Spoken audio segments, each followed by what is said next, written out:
Okay, so let's take a look at number 2. Practice patterns A, B, and C, slow to fast to slow, with hi-hat. This is an important thing to incorporate into your drumming. So often when I get beginning students or guys that have even played for a while, they don't really keep time with the hi-hat. And I consider using the hi-hat as a time source.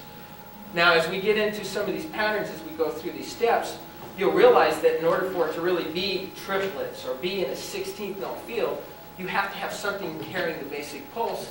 Otherwise, how do you know what kind of rhythm you're playing? Okay? So by incorporating the hi-hat, you develop the coordination to utilize the hi-hat with the pattern in its initial feel.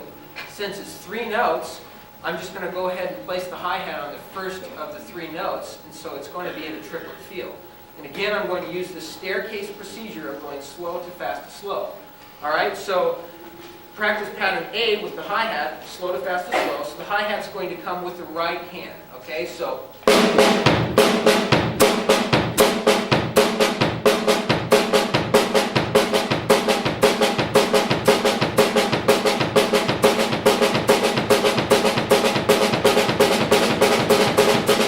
on up to various different tempos. Okay, now where it starts to get sticky is doing the lower sticking, which is left, right, bass. Okay, so before you actually incorporate the hi-hat, you may want to spend a little time just getting the left, right sticking incorporated.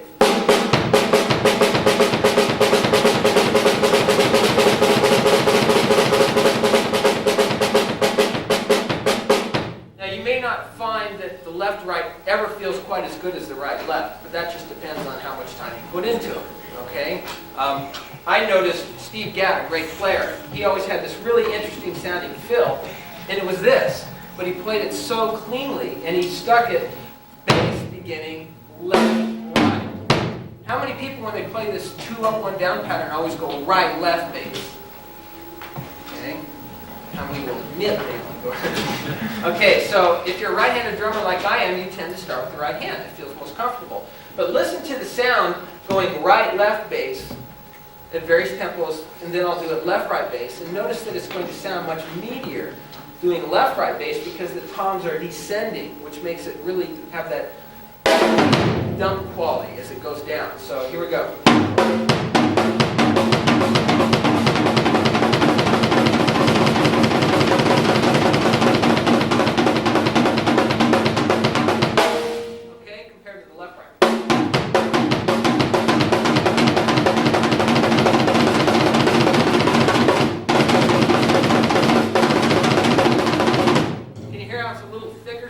The other way.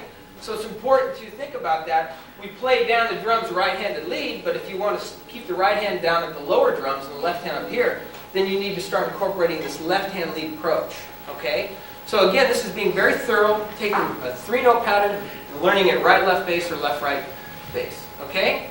So you incorporate it with the hi-hat. So B is where we are now. So you'll notice, if you look at your sheet, that the bass drum now is in the middle note of the pattern. Okay, so again, we're just going to try all the possible stickings and all the possible placements or positions of where the bass drum would come.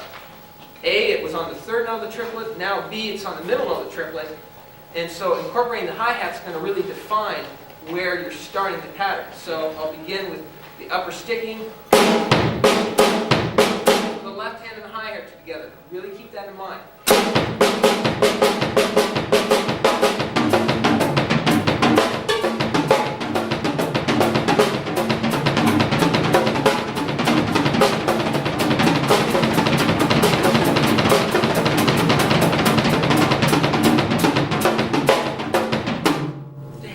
You might want to accent the hand that comes with the hi-hat. To get that connection, because the left hand and the hi-hat need to work together. Okay, and then finally C, you see the bass drum coming with the hi-hat, so feet are buddies. Okay, they're together on this one.